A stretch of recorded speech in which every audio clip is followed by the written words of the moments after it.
Journal all present here. I'm Ramya Devi, working as Assistant Professor in SNS College of Engineering.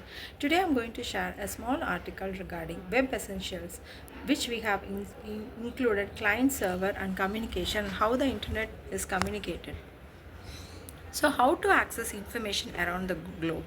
So there are so many ways to access the information around the globe, like through books, through newspapers, through radio, through television, and through internet. Connecting a computer to the internet, which is also called going online, which is also called as World Wide Web, web for short. So collection of different websites you can access through the internet. So internet is basically a global network of billions of computers and other electronic devices. So how does the internet works? So what are the things you can do on an internet?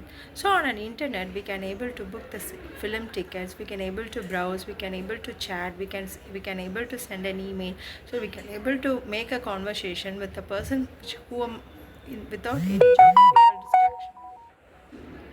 So the essential elements of the World Wide Web are: first we need a web browser to surf the web, the server system to supply information to the browsers, and the supports the browser server interaction. So this is the client server architecture. Here the client is the web server, and there is a web server which has been located in some other location.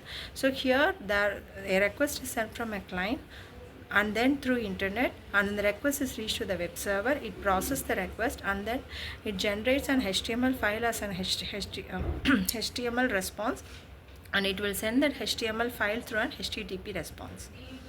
And this is the history behind the internet. So internet was originally designed for ARPANET in the 1960s, so which is heterogeneous geographically dispersed computer, and we can send only email on ARPANET, and it is basically built for defense purposes.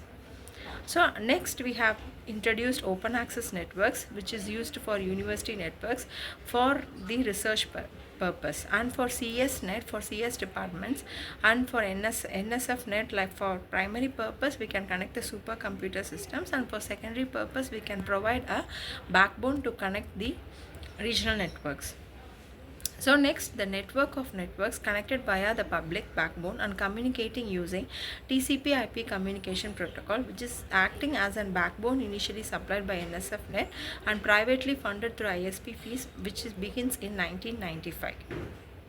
So this is the internet, and this is the ISP providers, and this internet service providers can provide the internet to the government, to the home, and then to the large corporations, small business, and also to the educational institutions.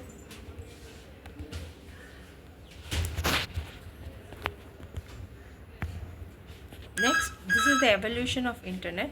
So geographic distribution, connections between nodes and on early NSFNet.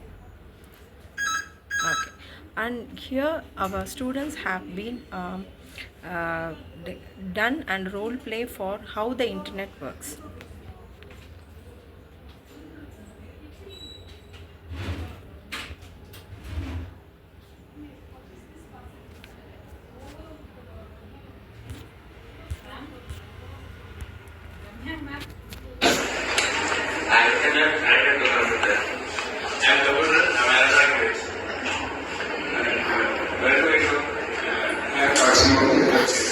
I am electronic request and positive fibers.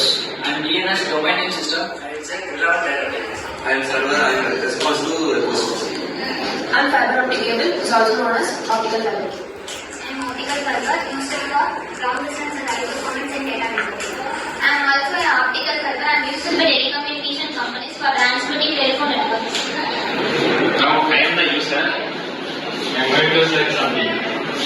Please provide me. I am going to connect the internet with computer. Please provide me an image of Taj Mahal.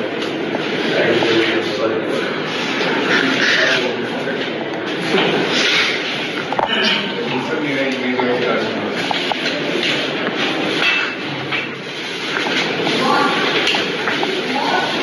I don't have to check it.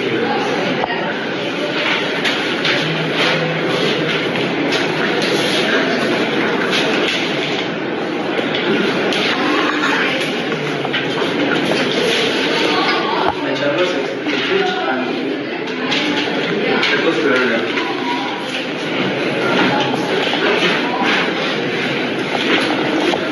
I'll use it.